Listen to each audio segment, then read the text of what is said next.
आधुनिक भौतिक विज्ञान के जन्मदाता एल्बर्ट आइंस्टाइन ने भौतिक विश्व को उसके यथार्थ स्वरूपों में ही समझने का प्रयास किया था।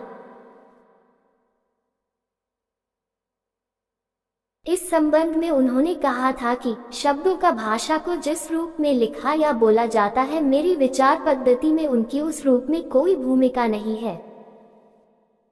पारंपरिक शब्दों अथवा अन्य चिन्हों के लिए दूसरे चरण में मात्र तब परिश्रम करना चाहिए जब संबंधीकरण का खेल फिर से दोहराया जा सके। एल्बर्ट आइंस्टाइन का प्रारंभिक जीवन। एल्बर्ट आइंस्टाइन का जन्म 14 मार्च 1879 को जर्मनी के उल्प नामक छोटे से कस्बे में हुआ था। उनके पिता का नाम हरमन आइंस्टाइन और माता का नाम पॉलिन था। पॉलिन को अपने पुत्र से बहुत प्यार था और कभी वो उसको अपने से दूर नहीं करती थी। एल्बर्ट 3 वर्ष का हुआ तो उसकी माता के लिए एक समस्या खड़ी हो गई कि वो बोलता नहीं था। सामान्यतः 3 वर्ष के बालक तुतला कर बोलना सीख जाते हैं। फिर भी माँ ने उम्मीद नहीं छोड़ी और उसे पियानो बजाना सिखाया। बचपन में एल्बर्ट शांत स्वभाव का और शर्मीला बच्चा था और उसका कोई मित्र नहीं था। वो अपने पड़ोस में रहने वाले बच्चों के साथ भी खेलना पसंद नहीं करता था। एल्बर्ट के माता पिता म्यूनिख रहने लगे थे। बच्चे म्यूनिख की सड़कों पर सेना की परेड को देखकर उनकी नकल उतारा करते थे, जबकि एल्बर्ट सिपाहियों को देखते ही रोने लगता था। उस समय दूसरे सभी बच्चे बड़ा होकर सिपाही बनने की बात करते थे, लेकिन उसकी सिपाही बनने में कोई रुचि नहीं थी। अब एल्बर्ट 5 वर्ष का हो गया था और उसके जन्मदिन पर उसके माता पिता ने मैग्नेटिक कंपास उपहार में दिया, जिसे देखकर वो बहुत प्रसन्न हुआ था।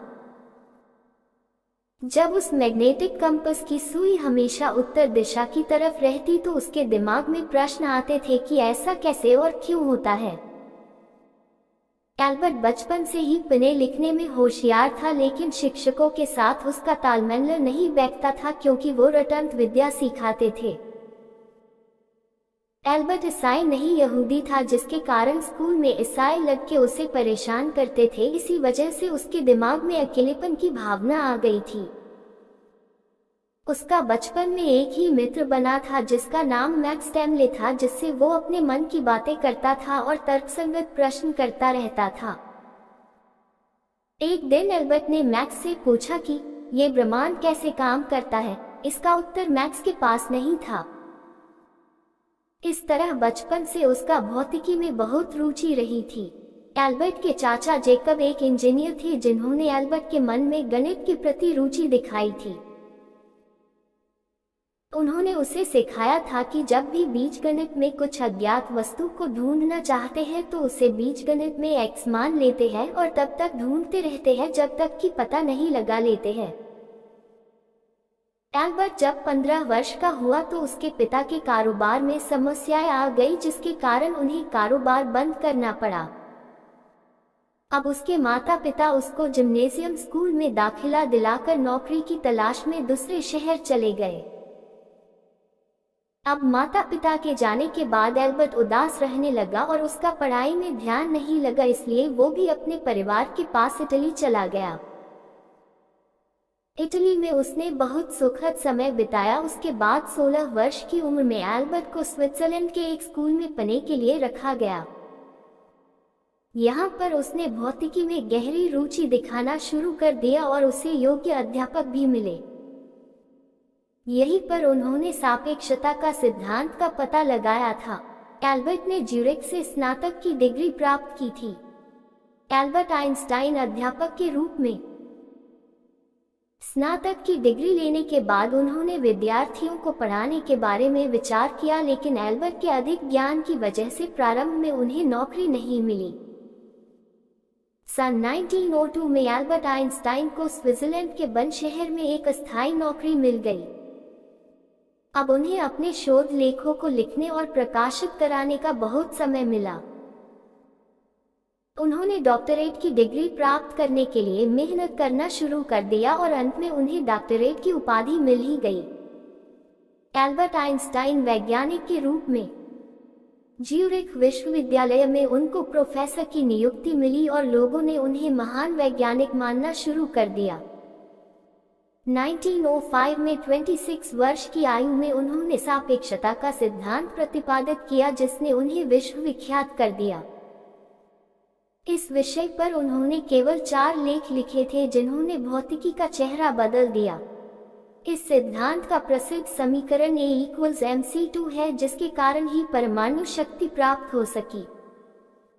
इसी के कारण इलेक्ट्रिक आई की बुनियाद रखी गई। इसी के कारण ध्वनि, चलचित्र और टीवी पर शोध हो सके। आइंस्टाइन को अपनी इसी खोज के लिए विश्व प्रसिद्ध नोबेल पुरस्कार मिला था। सारा संसार आइंस्टाइन की प्रशंसा करने लगा और जगह जगह पर समारोह आयोजित किए जाने लगे। इतना सब कुछ होने के बाद भी वो हमेशा नम्रता से रहते थे। आइंस्टाइन विश्व शांति और समानता में विश्वास रखते थे, इसी कारण उन्हें गांधी जी की तरह महान पुरुष कहा जाता था। आइंस्टाइन को अपने जीवन में सबसे ज्यादा दुख तब हुआ जब उनके वैज्ञानिक आविष्कारों के कारण बाद में परमाणु शक्ति का आविष्कार हुआ था, जिससे हिरोशिमा और नागासाकी जैसे नगर ध्वस्त हो गए थे। आइंस्टाइन का परिवार 1903 में एल्बर्ट आइंस्टाइन का विवाह मिल्वा मेरिक से हुआ था। उनके यहाँ 2 पुत्रों एल्बर्ट और एडोआई ने जन्म लिया था। आइंस्टाइन के विवाह से पहले भी पुत्री थी, जिसे आइंस्टाइन ने गोद लिया था, लेकिन उसकी बचपन में ही मौत हो गई थी। 14 फरवरी 1919 में उनका मेरिक से तलाक हो गया और इसी वर्ष में उन्होंने दूसरी शादी कर ली थी। उनकी दूसरी पत्नी का नाम इल्सा था, लेकिन वो भी 1936 में चल बसी। वैसे भी उनकी पारिवारिक जीवन में रुचि कम थी और अपना ज्यादातर समय अपनी वैज्ञानिक खोजों में लगाते थे। आइंस्टाइन की मृत्यु 18 अप्रैल 1955 में महान वैज्ञानिक एल्बर्ट आइंस्टाइन की अमेरिका के न्यू जर्सी शहर में मृत्यु हो गई। वो अपने जीवन एक अंत तक कार्य करते रहे और मानवता की भलाई में उन्होंने अपना जीवन समर्पित कर दिया था। इतना सब होने के बाद भी वो किसी के घनिष्ठ मित्र नहीं बन सके, क्योंकि उनका लक्ष्य हमेशा सृष्टि को जानने का रहा था। आइंस्टाइन की प्रतिभा से प्रभावित होने के कारण मृत्यु के बाद उनके दिमाग का अध्ययन किया गया, लेकिन कुछ विशेष तथ्य हाथ नहीं आए।